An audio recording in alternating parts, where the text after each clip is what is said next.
Well, we've made it to the second week in February, and the data is in. Austin continues to be a strong buyer's market. This is a national article from The Real Deal.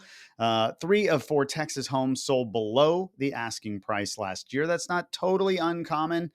Typically, most buyers don't want to pay full price, but what they're saying is we're seeing a higher percentage of contracts close below full list price. Austin saw the most discounts statewide. Why?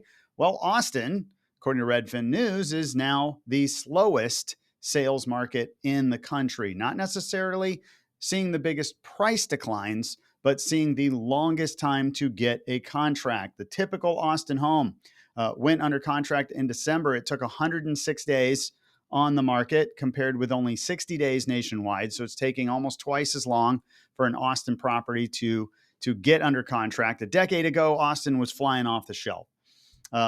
Why? Unsustainable price growth in recent years, along with the home building boom. In other words, all the development we've had in Austin, it's now left more sellers than buyers, and buyers have more time to negotiate. Good for buyers. Home prices dropped about 4% in December over December the year before. So again, 3 or 4%, not a great place to be, but not as dire as some people have made it out to be. But let's look at the charts. It really tells a good story.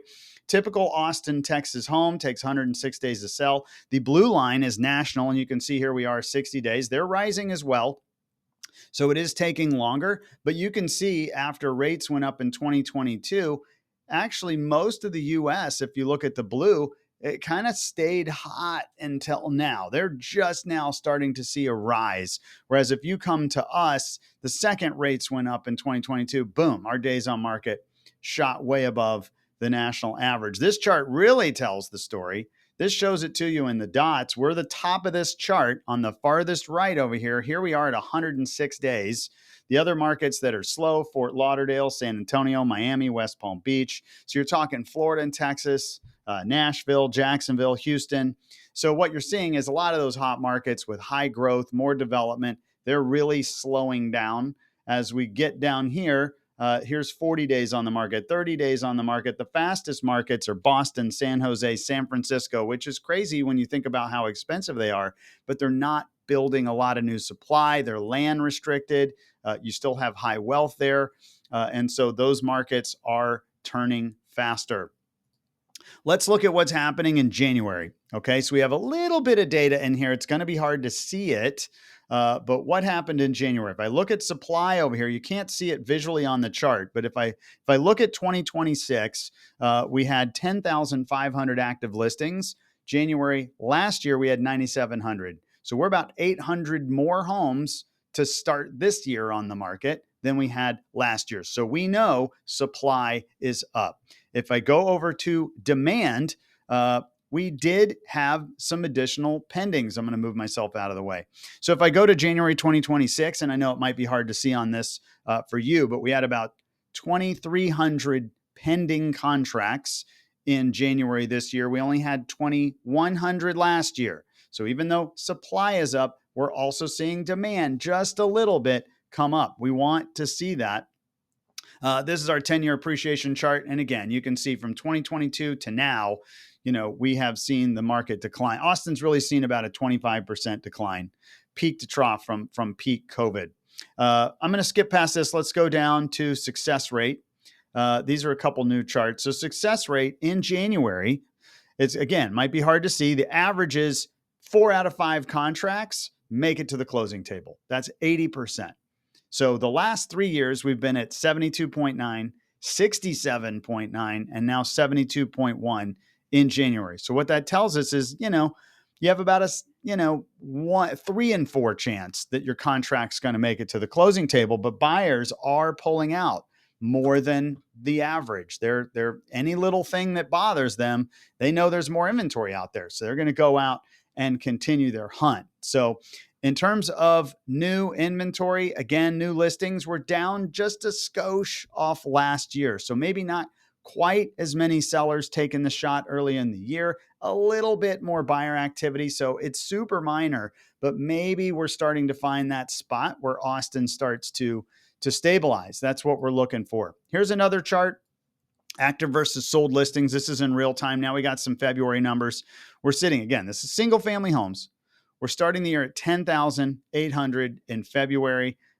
We had 10,900 in January. I do think over the course of February, we're going to see the listings pick up. So January is probably going to be our lowest spot. We didn't mark a lot of sales yet. January was pretty low on single families. But like I said, we saw pendings just a little bit higher than last January. So I'm hoping because rates are a little bit lower, we're seeing that corner. There is a section of the market that is really seeing things pick up, and it is in luxury. So they are starting to see strong momentum. And luxury, don't think of like 1 or 2 million. We're thinking like 3 million and up. These are like much wealthier properties. These are really picking up. According to upper end of the spectrum, high spending home buyers seem prepared to buck the trend. Wade Giles, who works at Compass, says they're really high end listings. They're starting to grab multiple offers and seeing more traction. I think that's a good sign. They're predicting the market as a whole, all price points, we're really going to have more of a stable year, call it a flat year. But what they're seeing is on the high end, they're seeing it pick up. All right, let's talk about rates. So right now we're still just a bit over 6%. Watching that 10-year treasury, it's just watching job data. It's trying to figure out where things are going to go. But we're sitting a little over 6%. There was an article that came out that mentioned a lot of buyers are going to sit on the sidelines while they have cheap rent. They're waiting for rates to get at or below 5%. I'm telling you right now, we're not going to see that. I mean, you need the government to highly intervene to get rates below 5%. I don't expect they're going to do that.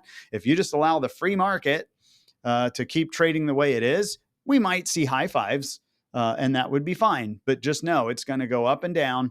And I predict we're already at a pretty decent rate long term. So run your numbers today based on that. If we look at the chart, this is for the last 12 months. So if I go back at the far left-hand side, last February, right now, we were over 7%.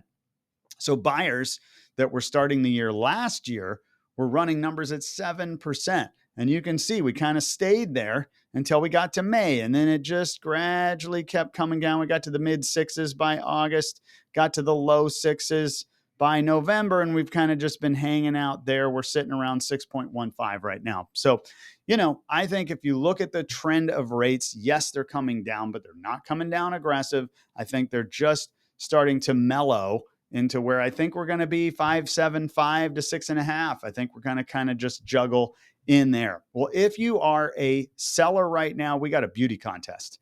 We have more. Oh, let me go back to this Redfin article. There's one more chart. Austin. Here it is. Austin has more than twice as many sellers as buyers. So let's put that into context. Buyers, they're counting as a 3 months of sales. Okay, so 7,500, let's say sales, but you have 17 plus in sellers. So what that means is if every single buyer buys a unique property, more than half of sellers will get 0 offers. So if you are a seller right now, you're about to go into a big beauty contest. You're about to have a gym full of chairs and only 40% of people are going to walk in and sit in one of those chairs. You got to be one of those chairs. And so it is a diamond or a deal. You got to be the best thing they can buy, the most upgraded house, super unique, stands out in every way. Or if you're a mix of some old and new, you've done a few projects here and there, you better be a deal. It better be priced where the buyer goes, I will choose you over the 10 other options that I have. If you're a buyer right now, the good news is I do think the worst year most likely is behind us because rates were a little higher last year. You might have a slight bit more competition. Of course, if you're on the high end, you do have competition. But if you're buying a traditional house, the good news is, look, you have time. Days on market take longer. A house that's been on the market for 60 days, maybe 5 years ago, that would have been a lot of warts. But today, that's a pretty typical house. They're going to sit on the market 2, 3, 4 months before they ultimately get their buyer and sell. So you've got time. Make sure you get pre-approved before you go out so that you can strike and give yourself the most negotiating power. Anyways, hope this was helpful. If you want to follow our videos each and every week, go to our YouTube channel at Ryan Kelly Group. Click that subscribe button. I'm going to do my best to bring these videos to you each and every Monday. And of course, if you know anybody looking to buy, sell, invest, or finance in Austin in 2026, now's a great time for us to chat and talk about your plans for the year.